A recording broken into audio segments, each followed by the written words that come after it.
Hi viewers, welcome to our channel.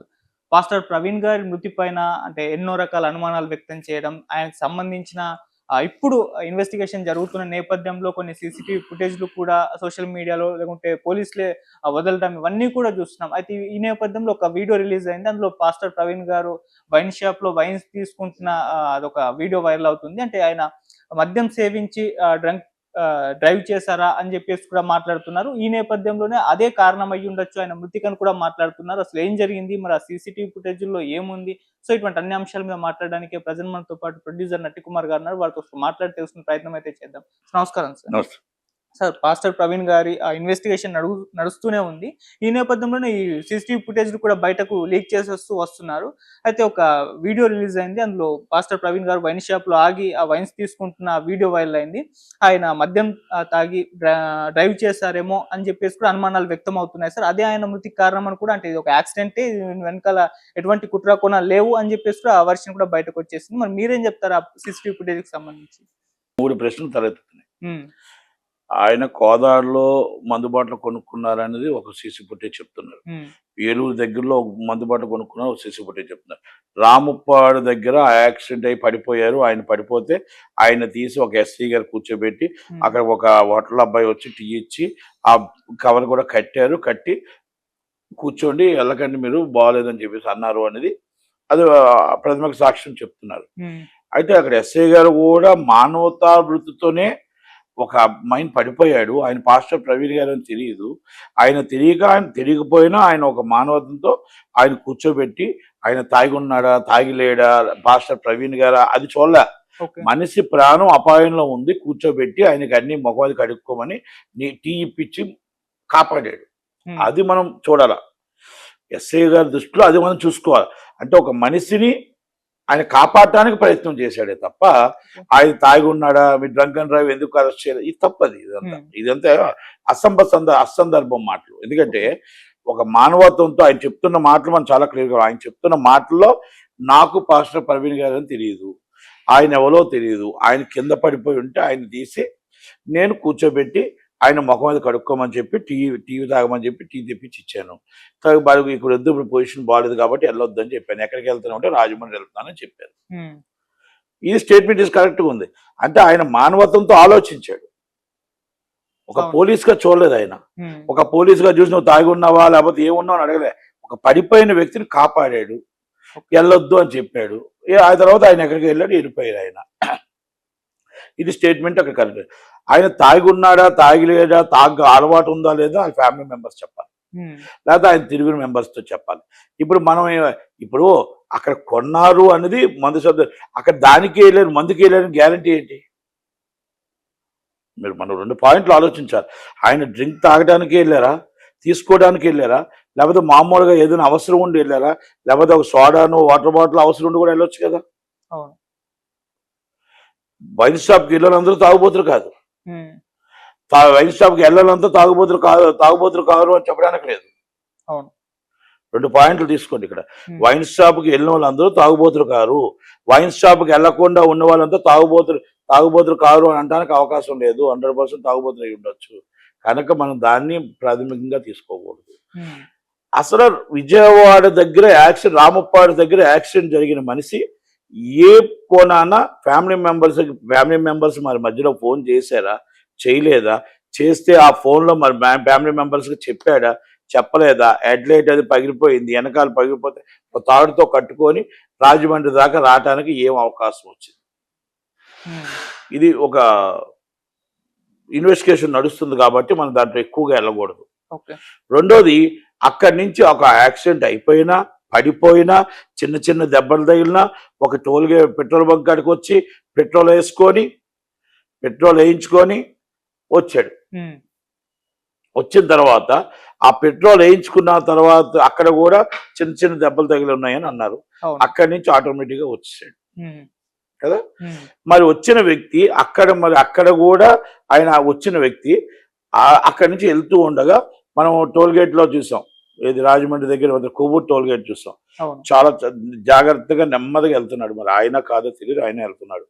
మరి అక్కడి నుంచి ఫాస్ట్గా వెళ్ళి అక్కడ పడిపోయాడు అనుకుందాం. పడిపోతే ఎలిమెంట్ ఉంది, పడిపోతే దెబ్బలు తగులుతాయి కానీ ఎలా చనిపోతాడు? అవును. వచ్చిన మనకి కావాల్సిందల్లా పడిపోయాడు, పడిపోతే పైనుంచి 10 అడుగులు కిందకి పడిపోయినా, దొండిపోయి పడిపోయినా చచ్చిపోయే అంత పరిస్థితి ఎందుకు వస్తుంది? Is the number 1. ఒకవేళ రాత్రి 11 గంటల సమయంలో జరుగుతూ ఎదురుగుంటా పెట్రోల్ బంక్ ఉంది, సో మనీ వెహికల్స్ ఆల్రెడీ వెళ్తున్నాయి, ఏదో ఒక వెహికల్ చూడలేదా?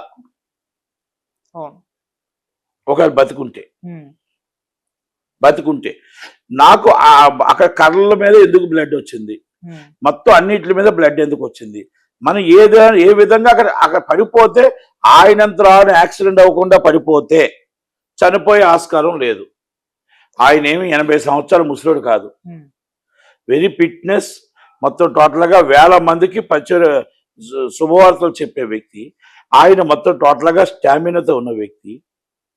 ఓకే, మీరు డ్రింక్ చేసి వచ్చాడు అనుకుందాం, పడిపోయాడు అనుకుందాం, హౌస్ పాసిబుల్ అని చనిపోవడం ఎలాగవుతుంది చెప్పండి? కనుక ఇదంతా క్రైస్తవ సోదరులకి ప్రశ్నతో సమానం.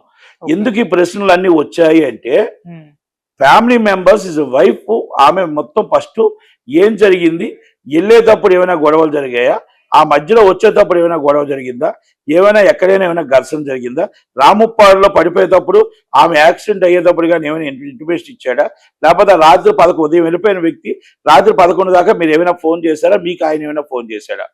Is number 1. అక్కడి నుంచి అక్కడ ఆల్రెడీ విజయవాడలో యాక్సిడెంట్ అయిన తర్వాత ఇక్కడ చనిపోవడం అంటే ఏం జరిగింది?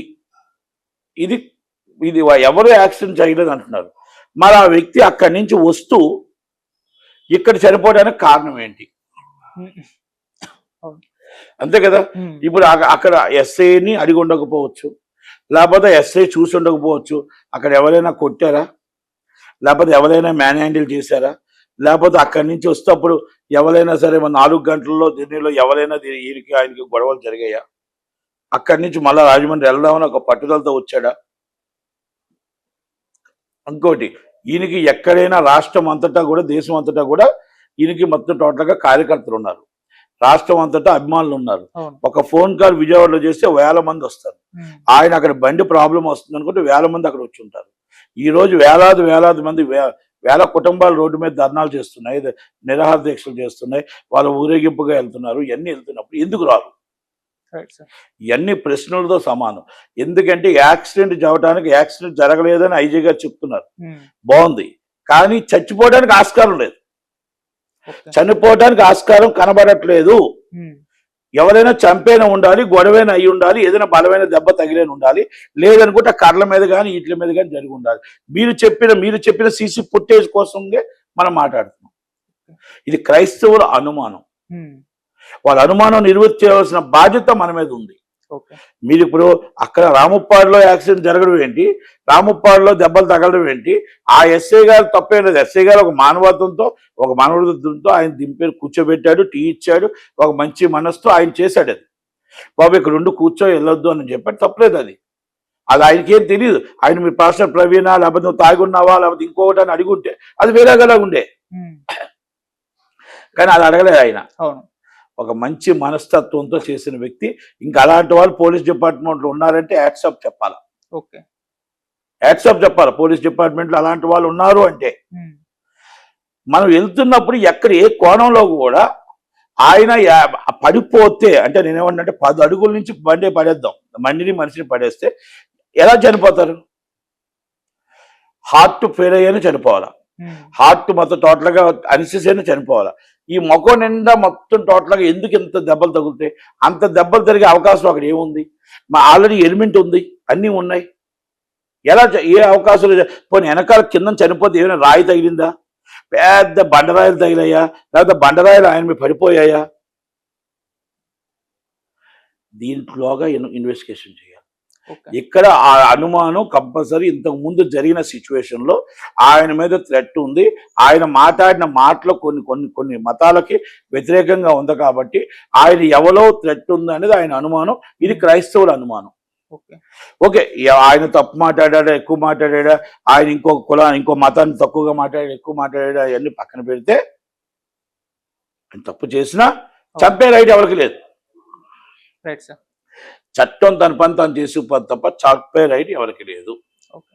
కనుక మనం ఇవన్నీ కూడా మనం ఆలోచించుకుంటూ ఈ ఈ పాస్టర్ ప్రవీణ్ గారిది ఇది మనకేంటంటే ఆ ఉన్న అనుమానాలు, గత అనుమానాలు, ఆయన మతాన్ని రెచ్చగొట్టే విధంగా మాట్లాడిన దాని మీద ఇది థ్రెట్ ఉందని ఒకటి, రెండోది వచ్చే విధానంలో రామప్పాడులో యాక్సిడెంట్ అయిందని ఒకటి, రామప్పాడు నుంచి మళ్ళీ రాజమండ్రి వస్తున్నప్పుడు సైనిక ఏ యాక్సిడెంట్ లేదు, ఏ కారు తగలలేదు అని చెప్తున్నారు. తగలలేనప్పుడు దాటి ఆటోమేటిక్గా జారి పడిపోతే జారి పడిపోతేనే చచ్చిపోతారు అంటే ఇస్ నాట్ పాసిబుల్ అని నేను అంటున్నా.